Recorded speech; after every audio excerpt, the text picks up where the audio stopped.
I never thought shoveling snow for my neighbors would lead to a full-blown war. But that's exactly where I found myself, staring at a certified letter that felt heavier than a block of ice.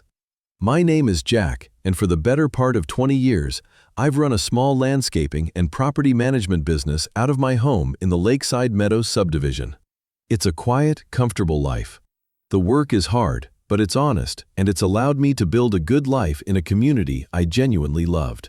Lakeside Meadows was, for a long time, the kind of place people dream of. It's a collection of about 100 single-family homes nestled around a small, man-made lake. When I bought my property, it was one of the first ones built. My lot was the original farmhouse plot before the developer bought up the surrounding acreage, which meant my land included the entirety of what was then just a large pond. It was a unique arrangement, but it was all right there in the deed. The Homeowners Association, or HOA, was mostly a formality back then. It was formed by the developer to manage the common areas they had built, a small playground, the entrance signage, and the walking path that circled most of the lake. For years, the HOA was run by a rotating group of neighbors who mostly just wanted to make sure the grass at the entrance got mowed and the holiday lights went up in December. Dues were minimal, meetings were short, and life was peaceful. We were neighbors, not subjects. We helped each other out. If someone's fence blew down, a few of us would be over there with tools and a case of beer. If a family went on vacation, we'd watch their house and water their plants. It was a community in the truest sense of the word. Then, about 3 years ago, Carol moved in.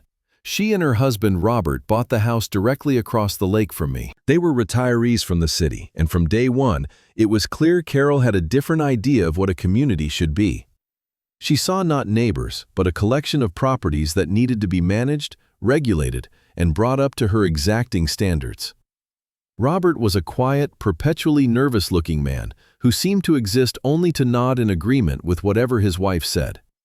Carol, on the other hand, was a whirlwind of unsolicited opinions and sharp-tongued corrections. Her first move was to get on the HOA board. The current board, a group of tired, long-serving residents, were probably relieved to have someone so enthusiastic. They didn't realize they were handing the keys to the kingdom over to a petty tyrant in waiting.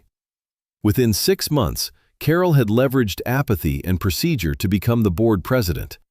And that's when the changes began. They were small at first, like tiny cracks in a dam. A new rule about trash cans being visible from the street for no more than 4 hours on pickup day. A memo circulated about the approved shades of beige for front doors. Lawn gnomes were officially declared non-conforming decorative items. Most of us just grumbled and complied. It was annoying, but it wasn't worth a fight. Who wants to go to war over a ceramic gnome? We paid the small fines for forgetting to pull in the trash cans on time. We repainted our doors, and we sighed as the neighborhood's quirky charm was slowly sanded down into a uniform, sterile blandness. The community's initial tolerance was rooted in a desire for peace. We were busy with our lives, our jobs, our kids. Arguing with Carol at a monthly HOA meeting felt like a special kind of punishment, one most of us were willing to pay a $20 fine to avoid.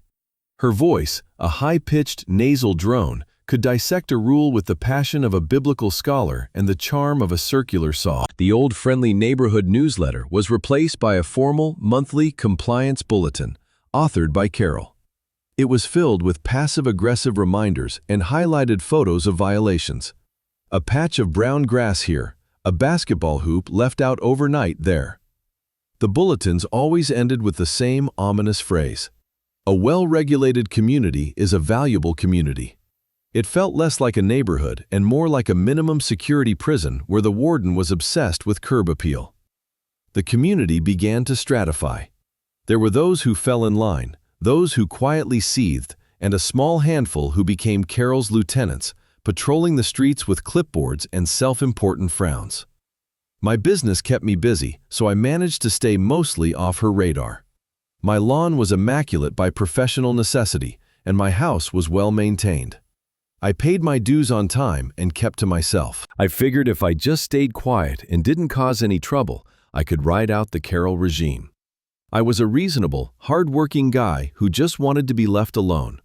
I had no interest in community politics or power struggles. My focus was on my clients, my small crew of employees, and making sure I had enough time in the evenings to enjoy the view of the lake from my back porch. I mistakenly believed that being a good, quiet neighbor was enough to protect me. I learned the hard way that for a tyrant, a peaceful subject is not a victory. It is simply a target that hasn't been acquired yet. My turn was coming, and it would arrive with the fury of a winter blizzard. The winter that year was brutal. It started with a cold snap in November that froze the lake solid, earlier than anyone could remember. Then, just before Christmas, the blizzard hit. The meteorologists called it a once-in-a-generation storm. For 3 straight days, the snow fell, thick and heavy, burying everything under a blanket of white that was nearly 4 feet deep. The world went silent. Roads were impassable. The entire town shut down. For me, however, a storm like this was business. I had contracts with several commercial properties and a long list of residential clients who depended on me. My pride and joy was a heavy-duty pickup truck with a commercial-grade V-plow, a machine I knew how to handle better than my own kitchen stove. Before the last snowflake had even fallen, I was out in it. I spent the first 18 hours clearing my commercial lots, the grocery store, the doctor's office, the pharmacy. They needed to open. Once those were done, I turned my attention to my neighborhood. This wasn't for a contract, this was just being a neighbor. The way it used to be. I started with the main road in Lakeside Meadows, creating a single, passable lane.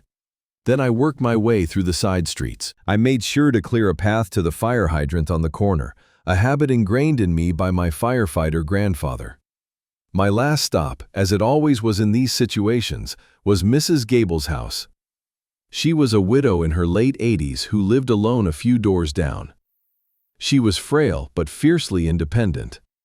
A storm like this was more than an inconvenience for her, it was a cage. I cleared her entire driveway and then used a shovel to dig a wide path from her front door to her mailbox. She watched me from the window, and when I was done, she opened the door just a crack, the cold air making her breath cloud. "Oh, Jack," she said, her voice trembling slightly. "You're a godsend. I don't know what I'd do." I just smiled and told her to stay warm, that I'd be back to check on her. That was the real currency of our neighborhood, or at least it had been. Helping each other, it felt good, it felt right. After finishing up with Mrs. Gable, I went home, exhausted but satisfied. The sun was finally breaking through the clouds, making the fresh snow glitter like a world covered in diamonds. My kids, home from college for the holidays, were ecstatic. They bundled up and went out to the frozen lake with their skates, their laughter echoing in the clean, cold air. A few of their friends who lived in the neighborhood joined them. It was a perfect, idyllic scene. I was in my kitchen, nursing a hot coffee and watching them, feeling a deep sense of peace. That peace was shattered by a loud, insistent pounding on my front door. Not a friendly knock, a pounding. I opened the door to find Carol, bundled in an expensive-looking ski jacket, her face pinched with fury. Behind her stood her silent husband, Robert, looking miserable. "Jack," she began, without any preamble, her voice sharp enough to cut glass. "We need to talk about your flagrant disregard for the community's rules." I was taken aback. I had just spent the better part of 2 days digging out the entire neighborhood, and this was my welcome. "Carol, what are you talking about?" She pointed a gloved finger towards the lake, where my kids and their friends were still skating.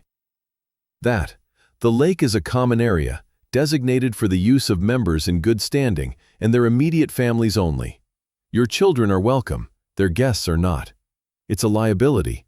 It's a violation of Article 7, Section 4 of the HOA bylaws. She recited the rule number as if it were a holy scripture.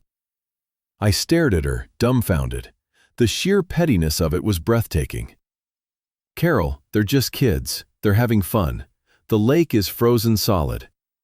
"The rules are the rules," she snapped. "They are not suggestions.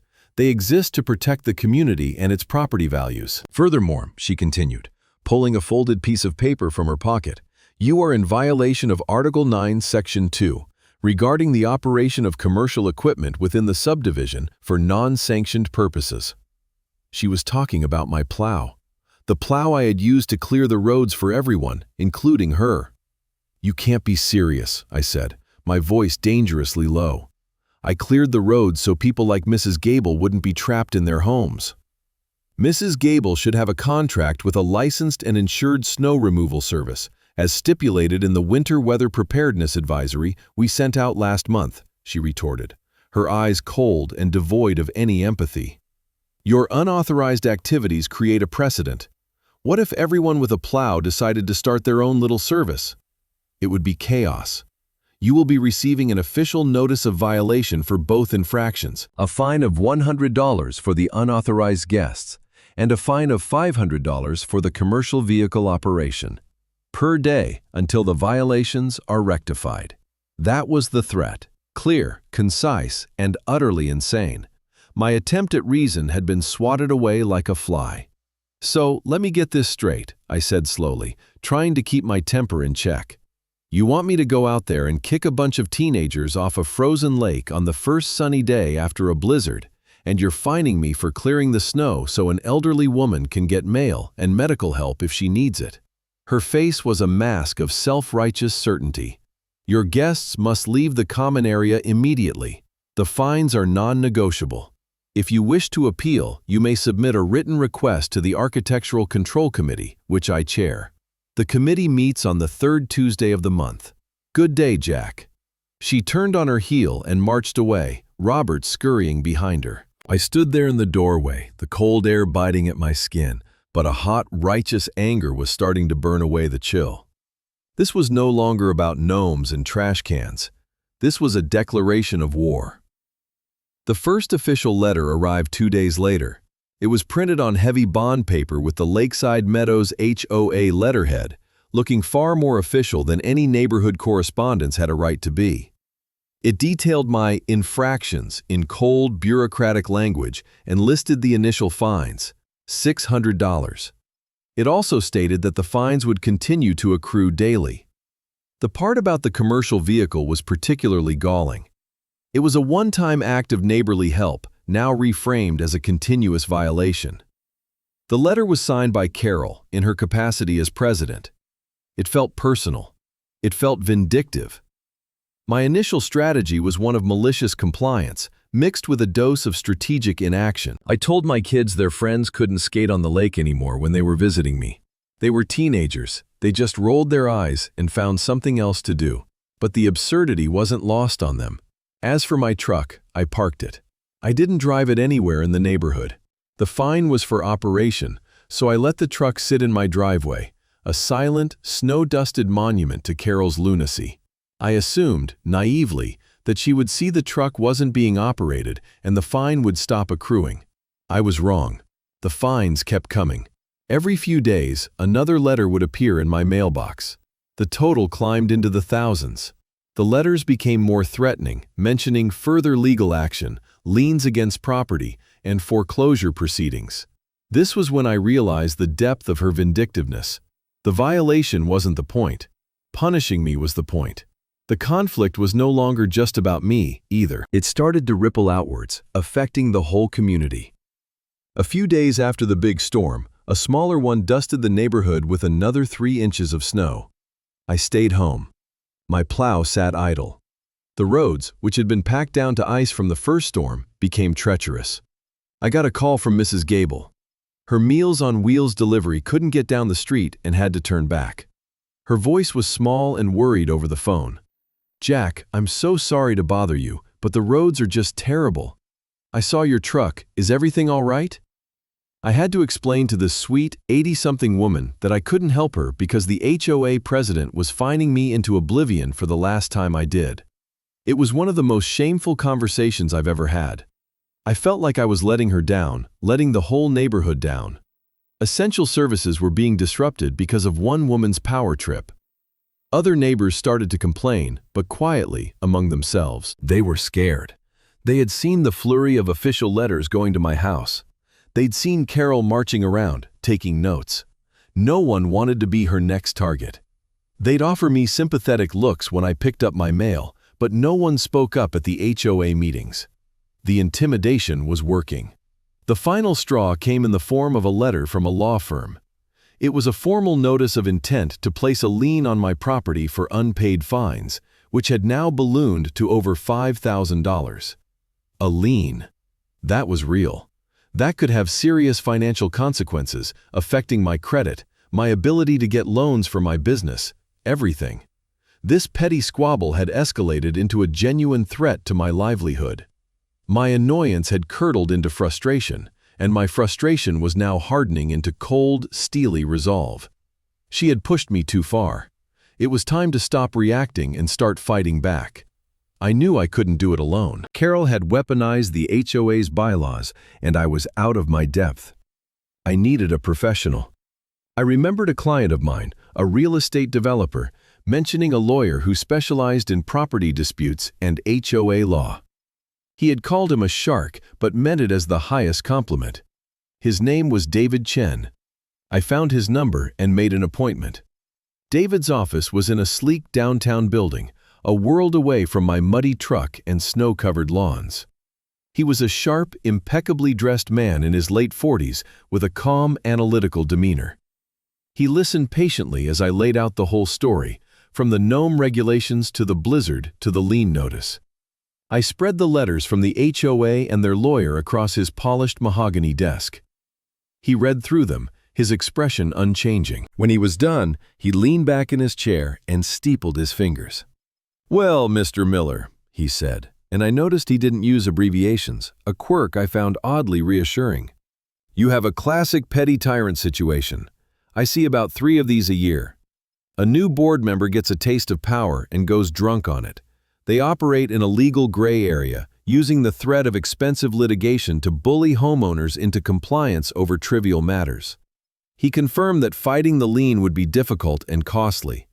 HOAs, he explained, are granted enormous power by the state. The burden of proof would be on me to show the fines were levied in bad faith, which was hard to do. "This is not a fair fight," David said. "They can use your own HOA dues to pay their lawyers to sue you. You have to pay out of your own pocket. It's a war of attrition they are designed to win." I felt a knot of despair tighten in my stomach. "So what do I do? Just pay her? Let her win?" David held up a hand. "I didn't say that. I said it's not a fair fight. I didn't say it's not a winnable one. Bullies like this, they have a weakness. They are so focused on the letter of the law that they often forget the spirit. And more importantly, they are often sloppy. You said she became president quickly?" I nodded. "And she rewrote a lot of the rules?" Another nod. "Then we don't fight her on her terms. We don't argue about whether you were operating your truck. We go over her head. We go through the foundation. We start by investigating her." That was the beginning of my own investigation. David gave me a roadmap. He told me to formally request, as was my right as a homeowner, all HOA financial records for the past 3 years. Bank statements, invoices, contracts, meeting minutes, everything. He also told me to pull the original plat map for the subdivision from the county records office, along with my own property deed and the HOA's articles of incorporation. "We're looking for a mistake," David said. "A procedural error, a financial discrepancy, a forgotten easement. Something she doesn't know about. We need leverage." I threw myself into the task. I spent evenings and weekends poring over spreadsheets and bank statements that the HOA was legally obligated to provide, though they did so with obvious reluctance, delivering me a massive, disorganized box of papers. I drove to the county courthouse and spent a day in a dusty, dimly lit records room, scrolling through microfiche. The financial records were the first to yield something interesting. I noticed a recurring, significant monthly payment to a company called Aesthetic Management Solutions, LLC. The invoices were vague, citing consulting services and community standards auditing. The amounts were high, thousands of dollars a month. On a hunch, I looked up the LLC on the state's business registry. The registered agent for Aesthetic Management Solutions was a woman named Pamela, who shared Carol's maiden name. A quick search on social media confirmed it. Pamela was Carol's sister, and her business address was a post office box in another state. This was something. It was nepotism, a clear conflict of interest, and likely fraudulent. Carol was funneling our dues to her sister for what amounted to no-show consulting jobs. But it still felt like a he said, she said situation. It was damning, but it wasn't a silver bullet. The real turning point, the discovery that would change everything, came from the dusty box of property records I'd retrieved from the courthouse. Late one night, fueled by coffee and frustration, I was comparing the original 1980 subdivision plat map with my own property deed. And that's when I saw it. My property was a large, irregular rectangle labeled Parcel A. The developer had purchased all the surrounding land, which was then subdivided into the 100 or so lots of lakeside meadows. The plat map showed all these new lots, the new roads, and the common areas. Then I looked closer at the lake. On the official plat map, the body of water itself was not designated as a common area. In fact, the boundary lines of all the adjacent properties stopped at the water's edge. The lake itself, the water, the bed, everything, was located entirely within the boundaries of my original Parcel A. My heart started pounding. I scrambled to find my deed, the one from when I bought the house 20 years ago. I read through the dense legal description, tracing the coordinates and bounds with my finger. It was all there, clear as day. The property description included the land to the center of the old farm pond and continuing along said pond's bottom to the point of origin. The developer had built a community around my lake. They had an easement for the walking path that bordered it, and the HOA covenants granted the other homeowners recreational access, but the actual ownership of the lakebed and the water itself had never been transferred. It had remained with Parcel A. It was mine. The lake that Carol had been lording over everyone, the common area she used as the foundation of her power and the source of my fines, was not a common area at all. It was my private property. She had no more authority over who skated on it than she had over who sat in my living room. This was the leverage David had talked about. This was not just a mistake or a procedural error. This was a fundamental misunderstanding of reality upon which her entire reign was based. This was the silver bullet. This was a nuke. Armed with this revelation, my strategy shifted completely. I was no longer on the defensive, trying to justify my actions. I was on the offensive. I immediately called David Chen. I think he could hear the excitement in my voice because he told me to come to his office first thing in the morning. When I laid the plat map and my deed out on his desk next to the HOA bylaws, a slow smile spread across his face. He spent about 10 minutes comparing the documents, his eyes darting back and forth. Finally, he looked up at me. "Jack," he said, a note of genuine admiration in his voice. "This is beautiful. This is poetically, legally, undeniably beautiful." He explained the ramifications. Not only were all the fines she had levied against me regarding the lake completely invalid, but the HOA itself could be in serious trouble. For years they had been managing, regulating, and potentially even spending money on maintaining a property they did not own. They had been asserting authority they did not have. "This goes beyond your fines," David explained. "This calls the entire legitimacy of her leadership into question. She has built her platform on being the ultimate enforcer of the rules, but she doesn't even know the most basic fact about the community's central feature." Our plan came together quickly. The HOA's annual meeting was in 2 weeks. It was the one meeting a year that was usually well attended, as the budget for the next year was presented and the board was elected. This would be our public forum. David advised me not to tip my hand. We would let Carol proceed as planned. We would let her present her budget, which we now knew was padded with fraudulent consulting fees. We would let her address the community about the importance of rule enforcement, likely using me as her prime example of a problem resident. We would give her all the rope she needed to hang herself. Then, when the floor was open for homeowner comments, I would make my move. We spent the next 2 weeks preparing. David drafted formal cease and desist letters. I, with the help of my old neighbor Arthur, began quietly talking to other residents. Arthur was a retired history teacher who had lived in Lakeside Meadows even longer than I had. He remembered the developer, the original plans, and the early, peaceful days of the HOA. When I showed him the deed and the map, his eyes lit up. "I'll be damned," he whispered. I always thought that was funny, how Old Man Miller insisted on keeping the pond. He became my ally, my town crier. He started talking to people, not about the lake ownership, but about the general sense of dissatisfaction. He spoke with Mrs. Gable, who was now thoroughly fed up. He talked to the family who had been fined for having the wrong kind of mailbox.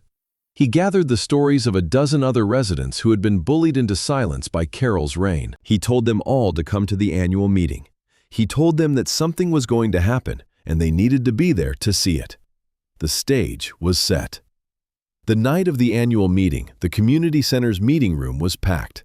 I had never seen it so full. Usually there were maybe 15 people. Tonight, there had to be at least 70, a mix of angry, curious, and anxious faces. Arthur gave me a grimly satisfied nod from across the room. Mrs. Gable was there, sitting in the front row, looking determined. Carol was at the front of the room, flanked by her 2 loyalist board members. She looked surprised but also pleased by the large turnout, likely mistaking it for a sign of robust community engagement under her leadership. She called the meeting to order with a sharp rap of her gavel. She began with her president's report, a long self-congratulatory speech about all the improvements made under her tenure. She talked about increased property values, which she attributed to her strict enforcement of standards. She mentioned the successful implementation of the new mailbox guidelines and the beautification of the common areas. Then, she turned to the budget. As she went through the line items, I could feel the tension in the room rising. When she got to the consulting services line item, a figure of nearly $30,000 for the year, a few people gasped. A man in the back called out, "$30,000 for what? What consultant?" Carol's composure flickered for a second. "For professional aesthetic management and standards auditing," she said dismissively. "It's to ensure our community maintains its competitive edge."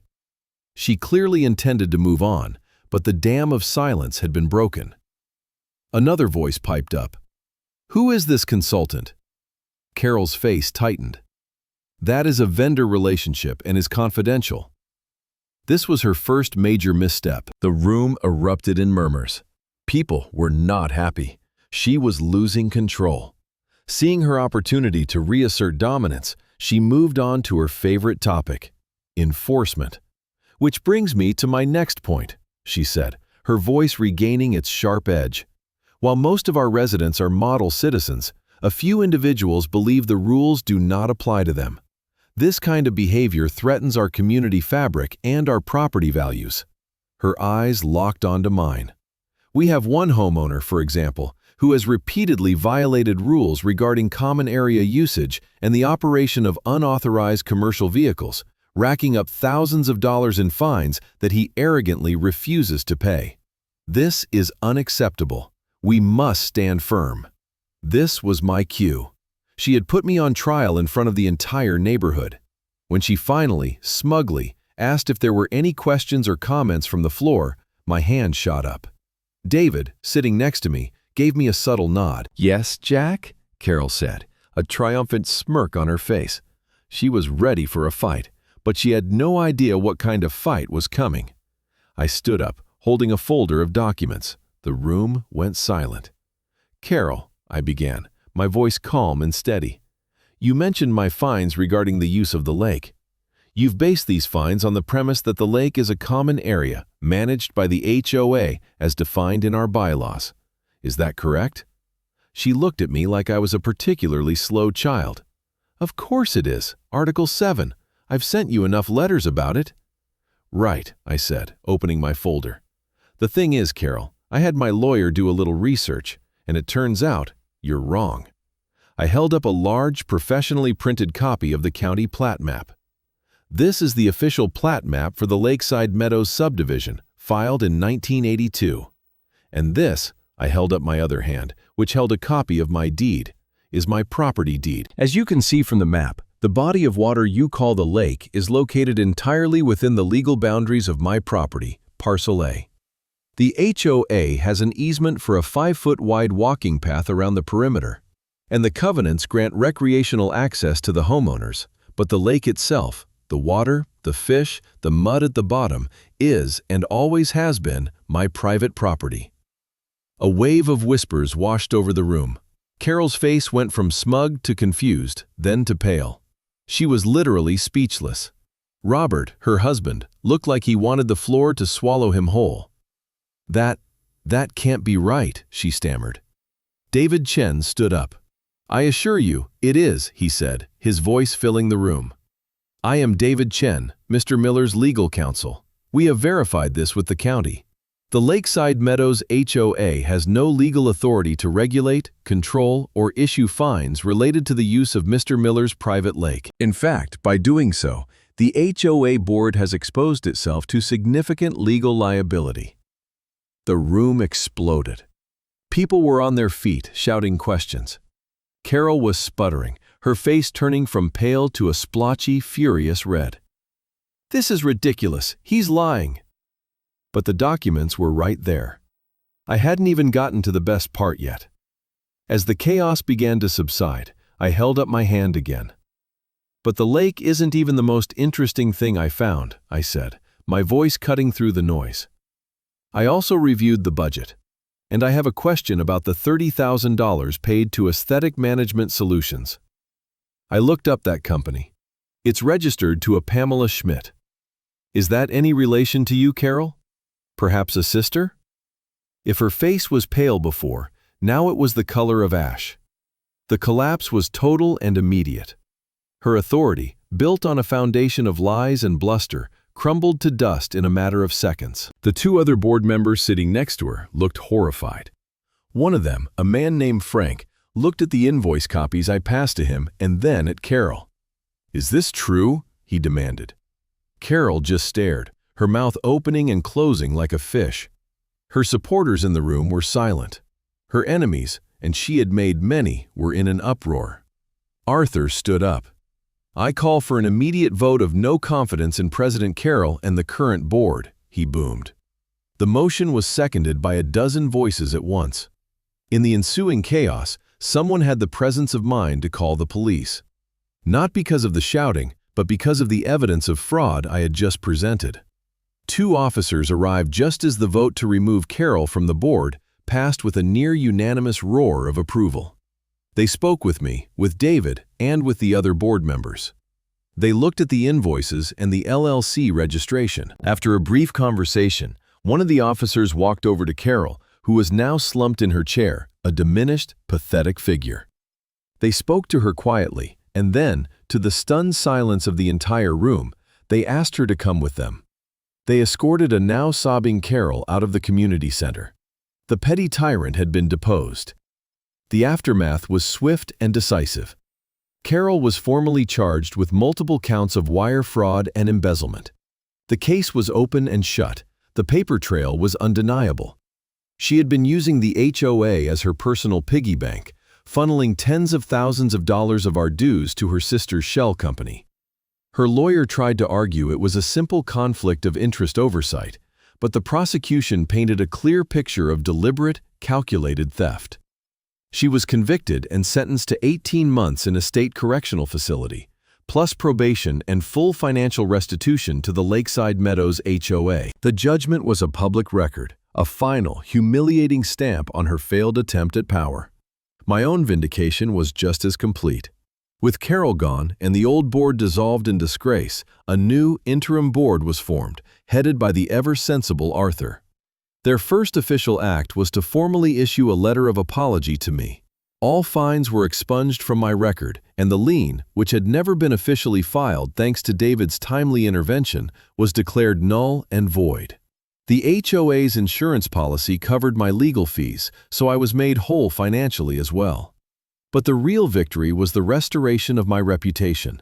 I was no longer the neighborhood troublemaker. I was the man who had stood up to the bully and won. I was hailed, much to my own discomfort, as a community hero. Neighbors who had previously been afraid to make eye contact now stopped by to shake my hand, to thank me, to apologize for not speaking up sooner. The community itself began to heal and reform. The first thing the new board did was to schedule a series of town hall meetings, not to dictate rules, but to listen. They undertook a complete overhaul of the bylaws, stripping out all of Carol's petty, vindictive, and nonsensical additions. The focus shifted from punitive enforcement to community building. The ridiculous rules about trash cans and gnomes were abolished. The newsletter became friendly again, highlighting neighborhood achievements and welcoming new families. We had a community barbecue by the lake that summer, the first in years. I stood by the grill, flipping burgers, and watched as kids, my kids, other people's kids, their friends, splashed and played in the water. My water. I had worked with the new board to draft a simple, one-page document granting permanent official recreational access to all residents, with the only rules being common-sense safety measures. The lake became what it always should have been, a source of joy and connection for the neighborhood, not a tool of control. The reign of terror was over. The neighborhood returned to a state of peace and neighborly cooperation, and in many ways, it was better and stronger than it had been before. We had been tested, and we had come together. Several years have passed since the Great HOA War. The community is thriving. The houses are well kept, not because of threatening letters, but because people take pride in their homes and their neighborhood again. Property values have indeed gone up, but for the right reasons. Lakeside Meadows has a reputation now, not as a place with a draconian HOA, but as a friendly, tight-knit community. The story of Carol and the lake has become a local legend, a cautionary tale told to new residents about the dangers of unchecked petty power. I did see Carol one more time, about a year after she was released. It was a brief, awkward encounter in the produce section of a grocery store in the neighboring town. She looked older, smaller, and defeated. The fierce, self-righteous fire in her eyes was gone, replaced by a sort of weary emptiness. She saw me, and for a moment I saw a flash of the old anger, but it was quickly replaced by shame. She mumbled a quiet, pathetic apology, something about not realizing how things had gotten so out of hand. I just nodded. I didn't feel anger anymore, just a kind of detached pity. She was a diminished figure, a ghost from a past conflict. I accepted her apology, not for her sake, but for mine, a final closing of the chapter. I wished her well and walked away without looking back. Her husband, Robert, had divorced her while she was serving her sentence and moved out of state. Her house across the lake had long since been sold to a young, friendly family. The moral of this story, if there is one, is about the corrosive nature of petty power. Carol was not a criminal mastermind. She was just a bored, insecure person who discovered that a rule book could be used as a weapon. She thrived on control, and when I refused to be controlled, she tried to destroy me. It's a reminder that the most dangerous tyrants aren't always the ones on the world stage. Sometimes they're the ones chairing the committee meeting, armed with a gavel and a misplaced sense of superiority. But the story is also about the strength of community. When we were divided and intimidated, she held all the power. But when we finally came together, when we shared our stories and stood as one, her power evaporated. It was a house of cards built on our fear, and all it took was one good push to bring it all tumbling down. And finally, it's a lesson that tyrants, big and small, often engineer their own downfall. Carol's obsession with rules was so absolute that she never bothered to check if the very ground she stood on was as solid as she believed. Her arrogance was her undoing. My life has largely returned to normal. I'm back to being Jack, the landscaping guy. I still run my business, though it's grown a bit. I still plow the snow in the winter, but now the HOA pays me a fair rate for it, a line item in the budget that everyone happily approves. I still live in my house by the lake, and I still enjoy the quiet satisfaction of a hard day's work. I never wanted to be a community champion or a reluctant hero. I just wanted to be left alone. But being pushed into that fight taught me something. It taught me that sometimes you can't just stay quiet.